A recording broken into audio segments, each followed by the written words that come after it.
अपनी स्क्रीन पर दिख रहे इस मैप को ध्यान से देखिए। ये 3 पार्ट्स में बटा हुआ है, पश्चिमी द्वार, मध्य द्वार और पूर्वी द्वार। भारत के पूर्वी और पूर्वोत्तर भाग में हिमालय की तलहटी से दक्षिण और ब्रह्मपुत्र नदी से उत्तर के बीच के जलोढ़ मैदान को द्वार कहा जाता है।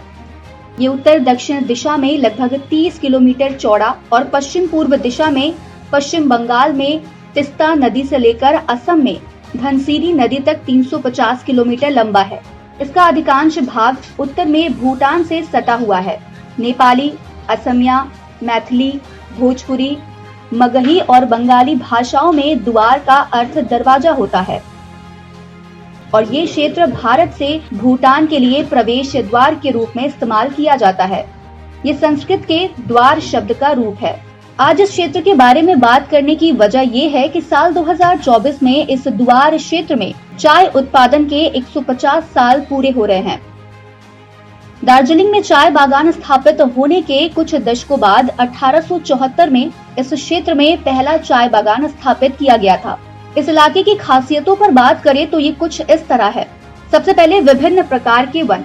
द्वार घने सदाबहार और उष्णकटिबंधीय जंगलों से आच्छादित है।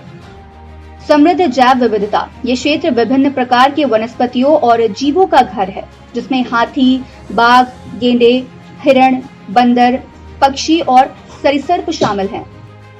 नदियां और जलप्रपात। द्वार कई नदियों और जलप्रपातों से युक्त है, जो इस क्षेत्र को मनोरम बनाते हैं।